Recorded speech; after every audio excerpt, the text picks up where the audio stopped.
All right, so we are going to pick up this morning in Mark chapter 15. Quick recap from chapter 14, just to get us sort of where we're going to start this morning. Chapter 14, we ended with the prosecution of Jesus. We see Jesus before the council. I kind of walked you through, if you take all four Gospels, sort of the 6 phases of Jesus' prosecution from his arrest to the cross. And that was just to give you some big picture context. And then we see Peter's denials, and the last verse in chapter 14 says that Peter remembered how Jesus had said to him, "Before the rooster crows twice, you will deny me 3 times," and he broke down and wept. Now, it's important to see something here, that from that last interaction where Peter and Jesus had that eye contact, they had that moment where they saw each other and everyone knew what time it was. From that point forward, we see Jesus alone. He's about to endure everything he's about to endure alone. He has no more that we haven't got in the gospel. We have no more contact with anybody right now. He has some words from the cross to John, but as far as anybody who was comforting him or encouraging him through this process, right, he's about to go before Pilate, which is where we're going to be this morning, and then he's going to the cross. As I mentioned before, some gospel accounts, there's quite a bit of time between the Last Supper and the crucifixion, like the book of John. Here, it's Mark records it as happening pretty immediately, okay? So I'm going to read through this. I don't know how far we're going to get this morning, but I want to read through this and talk about some things. So let me read this. Mark 15 says, "As soon as it was morning, the chief priests held a consultation with the elders and scribes and the whole council. And they bound Jesus and led him away and delivered him over to Pilate. And Pilate asked him, 'Are you the king of the Jews?' And he answered him, 'You have said so.' And the chief priest accused him of many things. And Pilate again asked him, 'Have you no answer to make? See how many charges they bring against you.' But Jesus made no further answer, so that Pilate was amazed." All right.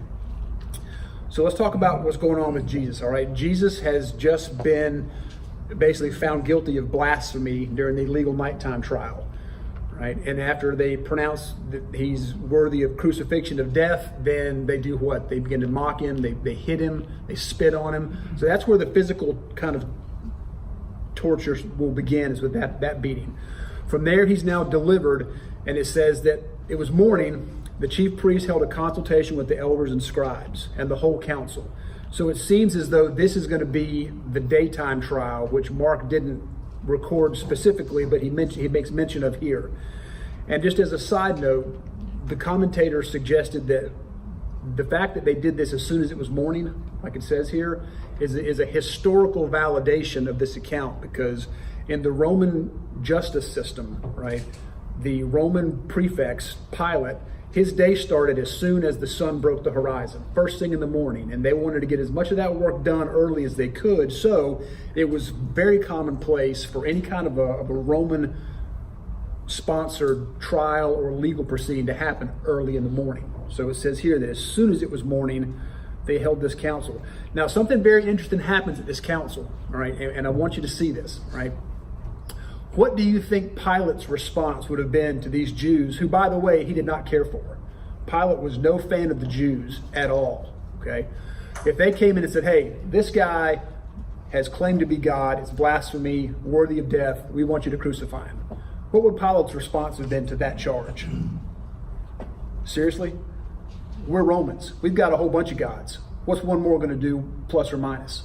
I could care less about this claim you're making against this guy, and you want me to crucify him because he claimed to be that? The Jews were savvy enough to know that Pilate was not going to act on that accusation. So they had to figure out some way to present Jesus, not just as an irritation to them under their laws, but it had to be something against Rome. Okay, and so the chief priests and the scribes spun this story to make it sound like Jesus was not just a blasphemer, but much more importantly was what? Was treasonous, was committing treason against Rome by claiming to be the king of the Jews, which is why we see Pilate, right, going into his question, and he asked Jesus, "Are you the king of the Jews?" Obviously, for him to ask that question somebody had to put that in his mind beforehand, and that would be the chief priests and the elders. They said, this guy is going around stirring up trouble, claiming to be the king of the Jews. That got Pilate's attention, right? Because the one thing we can't have in Rome is what? Another king. Because everyone knows that Emperor Caesar is the supreme emperor, okay? So now Pilate is kind of required to sort of go through this, right? And so he questions him. And Jesus doesn't just say, yes, I am. He says, you said it is. You said it is so. So he answers yes, but it's a qualified yes. And again, this is drawing Pilate into this conversation more deeply, because this is not the kind of trial he's used to. In a trial, in a Roman trial, it was not unlike what we have here in our country. You have the accused and you have the accusers.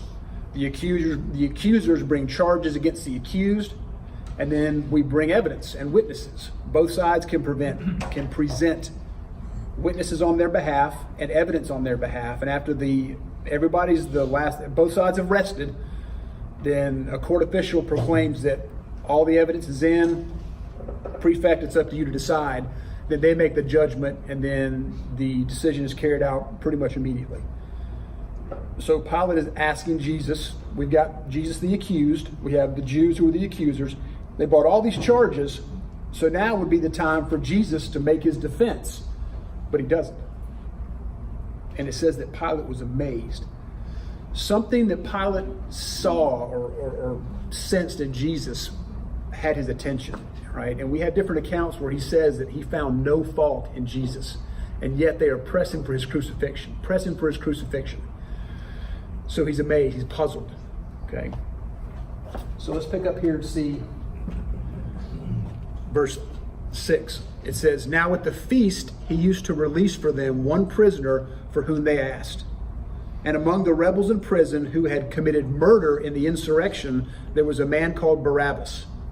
And the crowd came up and began to ask Pilate to do as he usually did for them. And he answered them, saying, do you want me to release for you the king of the Jews? For he perceived that it was out of envy that the chief priests had delivered him up. But the chief priests stirred up the crowd to have him release for them Barrabas instead. And Pilate again said to them, then what shall I do with the man you call the king of the Jews? And they cried out again, crucify him. And Pilate said to them, why? What evil has he done? But they shouted all the more, crucify him.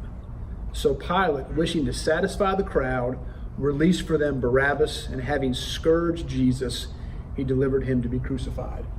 Now there's a lot to unpack there, okay? So,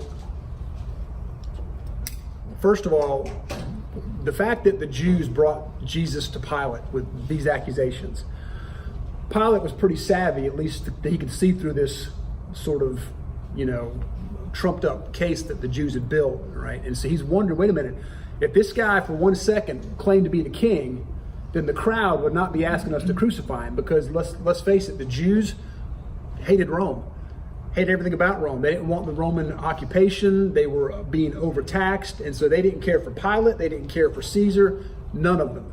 But they understood that they were basically an occupation and didn't have any choice, right?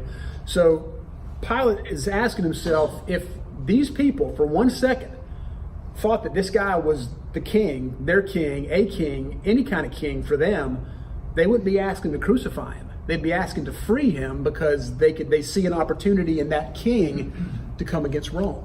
But here we have a crowd of people who hate Rome, who have someone that they basically called the king of the Jews, and now they're begging me to crucify him. So Pilate knows something's going on, but Pilate's weak.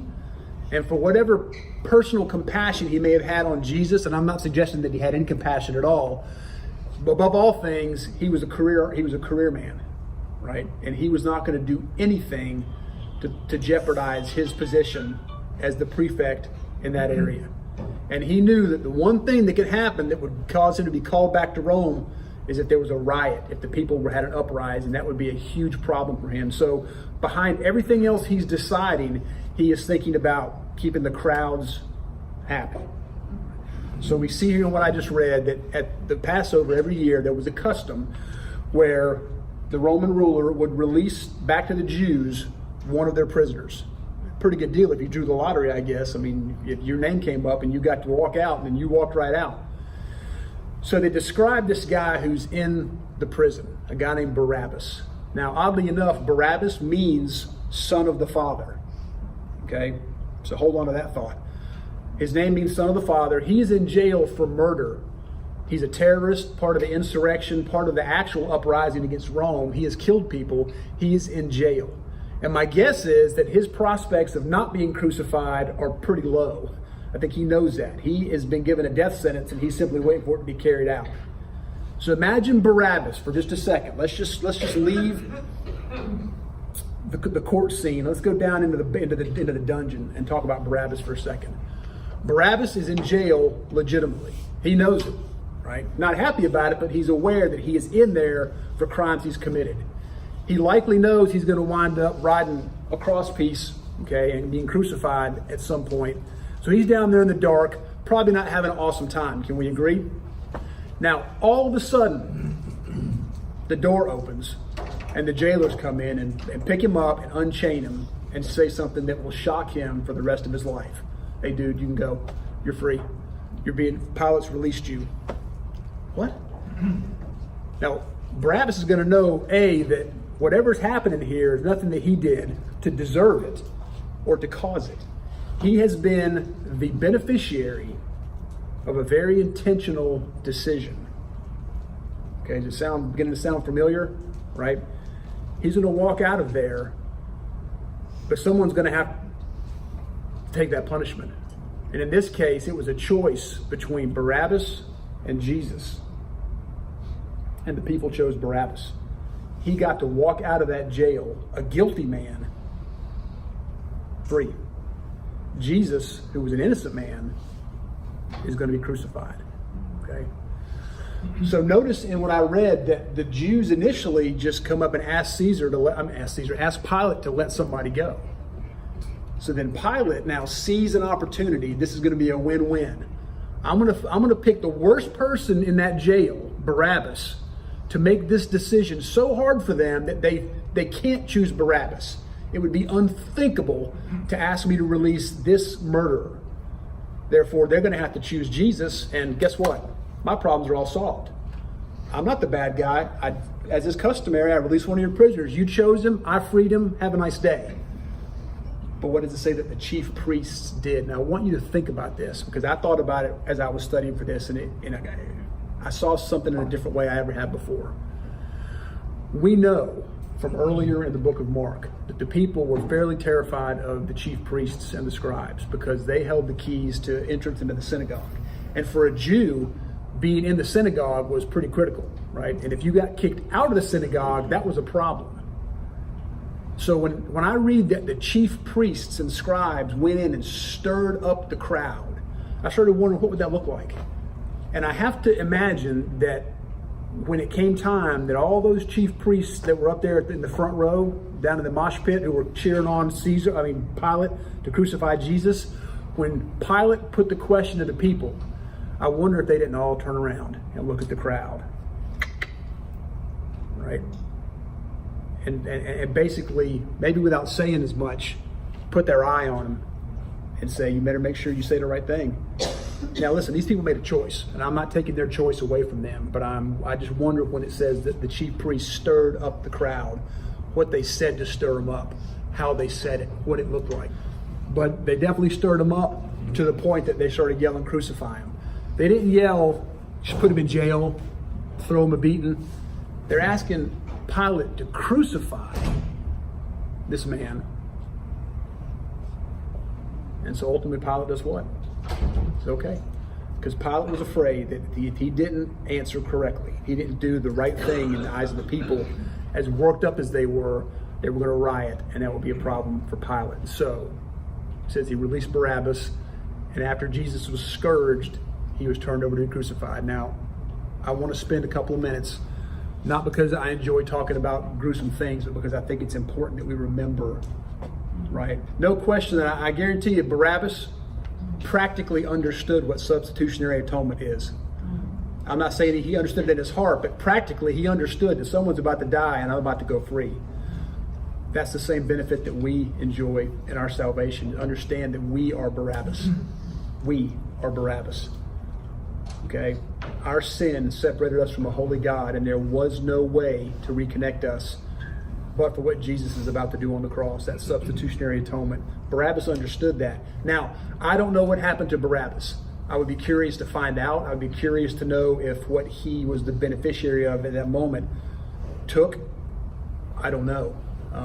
But I guarantee he understands the concept, right, of somebody taking my place, which is a concept that sometimes we forget.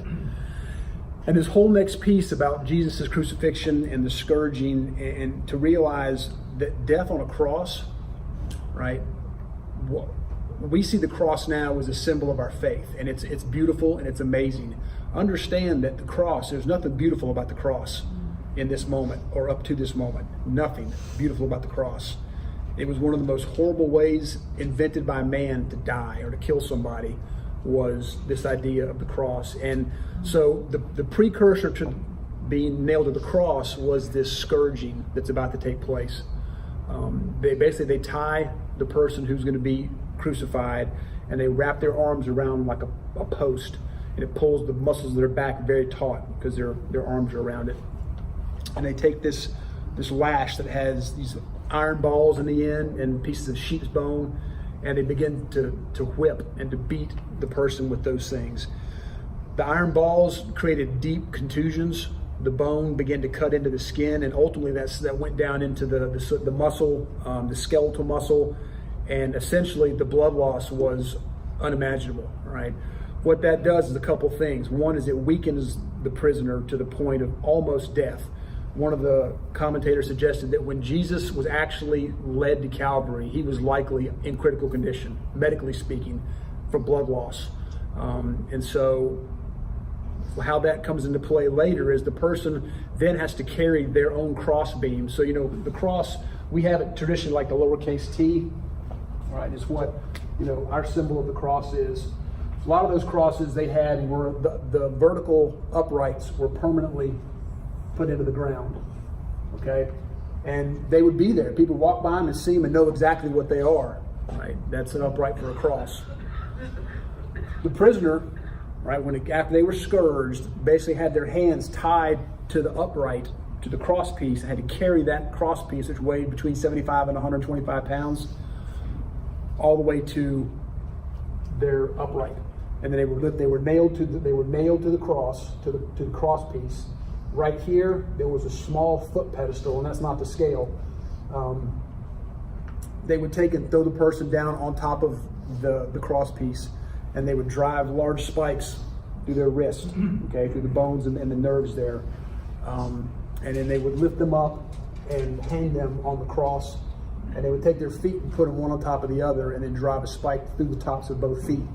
So the way that most people died, and the death here was typically prolonged over hours, sometimes more than that, depending upon the condition of the person.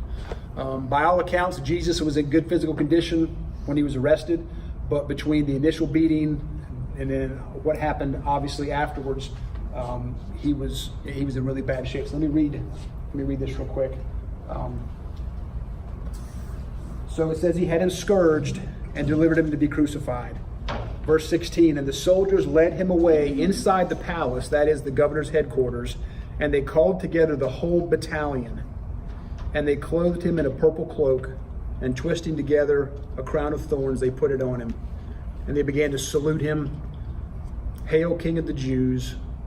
And they were striking his head with a reed and spitting on him and kneeling down in homage to him.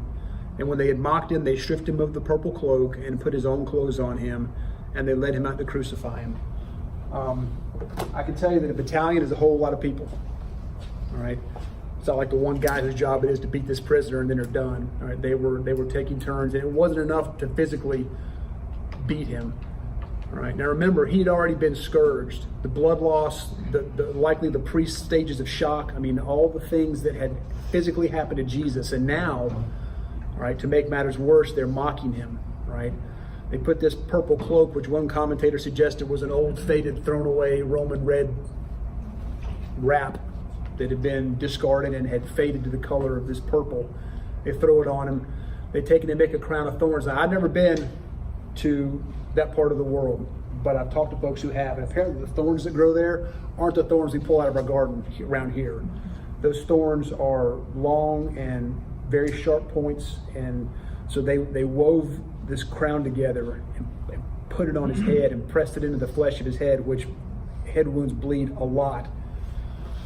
And this idea of the reed, it suggests here, is they probably gave him that, put that in his hand to make it like a scepter, and then at some point took it away and began to hit him in the head with that reed. Now remember, there's a crown of thorns on his head.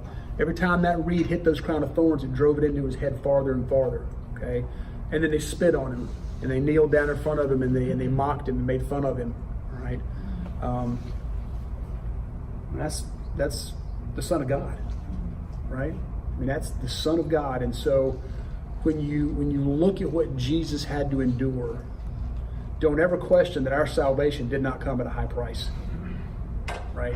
When you look at what Jesus chose to endure, because we all know that at any second he could have said, you know what, that's about enough of this. And untold numbers of angels would have come and we wouldn't be having this conversation today.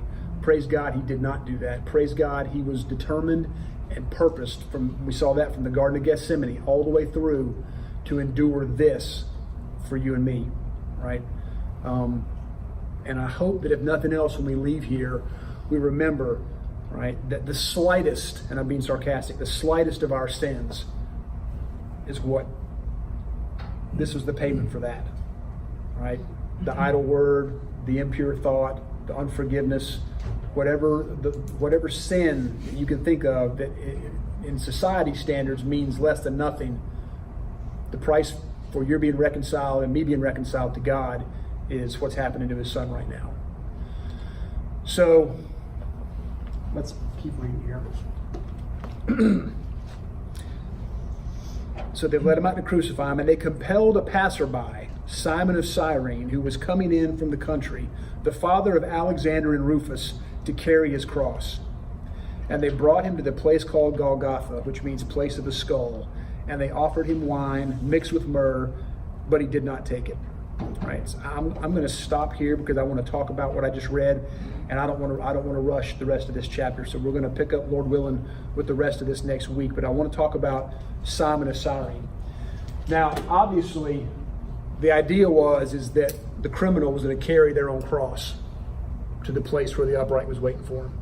Jesus was in such bad physical condition. He was so weakened by blood loss that he physically could not carry the cross piece. And who knows how many times he fell on the way being led by the Roman on the horseback. But at some point, they grab a guy out of the crowd, because no Roman's going to carry that cross, can we agree? And to ask a Jew to carry, especially this cross, can you imagine the response that would have got from the crowd? So they grabbed some guy who wasn't from around there, okay? So I love the detail that Mark gives us about this guy named Simon. Simon of Cyrene, or Simon the Cyrenian. Now, Cyrene is in North Africa, about 800 miles away from Jerusalem. Likely he was a pilgrim that had come in for the Holy Week, and we even had his kids' names, right? This guy's minding his own business, going down the street, and this Roman centurion snatches him out of the crowd and compels him to carry Jesus' cross. Now, do you think that Simon wanted any part of this going on with this guy, this criminal who was being led away to execution? You think that Simon wanted to do anything involved with this or have anything to do with this? I wonder what Simon thought about that task in later years. Right. I wonder if he understood and realized. So one of his kids, Rufus, there's a person named Rufus elsewhere in the New Testament who was a member of the early church. Now, I don't know if it was the same one, but what if it was, right? What if it was, okay? They grab this guy and make him carry the cross. And it brings to mind what Jesus said to us. If we're going to follow him, what do we have to do?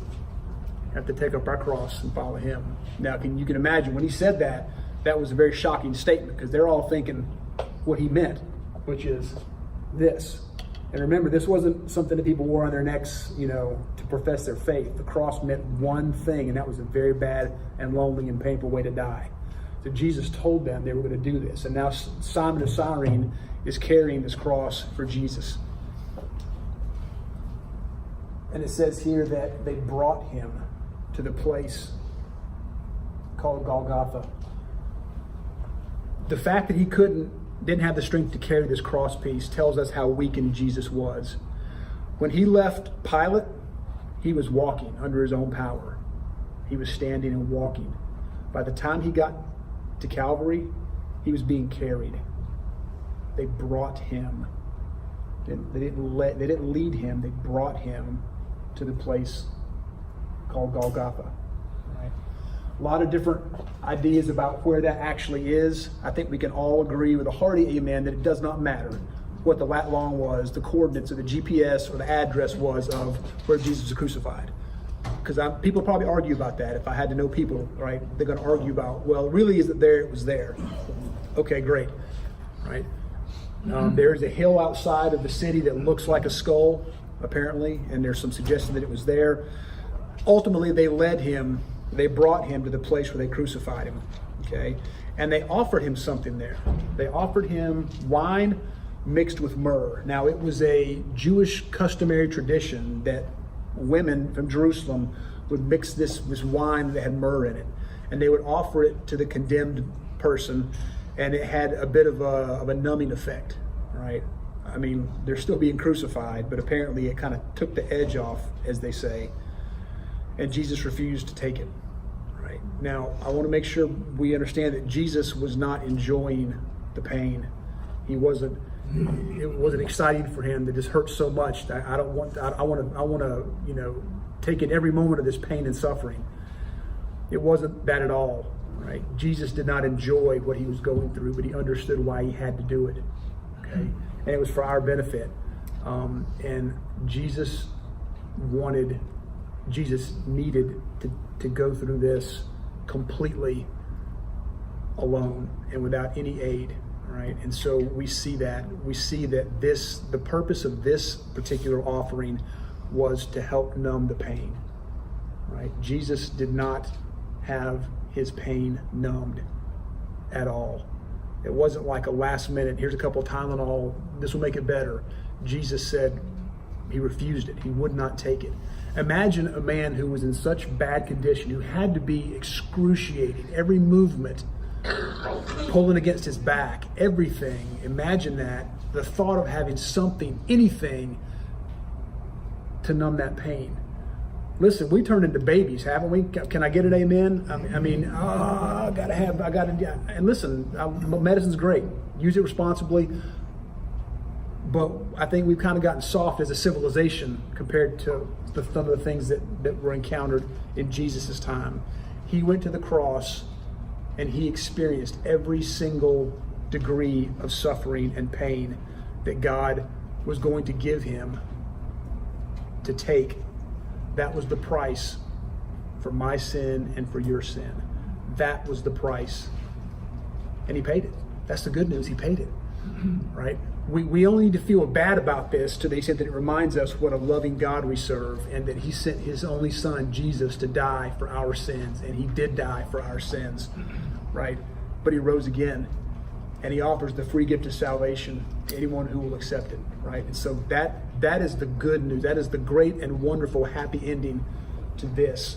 But we're not there yet, okay? So I want to stop, and we'll pick up, Lord willing, next week and finish this out. But I hope that you leave here this morning reminded of what Jesus did and who he did it for, right? Because it was for you and I. And seeing what a unimaginable and heavy price God demanded as payment for our sin should help us to remember how opposed to our sin God is. Even the ones we think are no big deal, that to God, it's a very big deal. Sin to a holy and righteous God is inconceivable. And that was the price he charged for our cleansing, was what his son had to endure. Thankfully he did, which is why we're here today. So.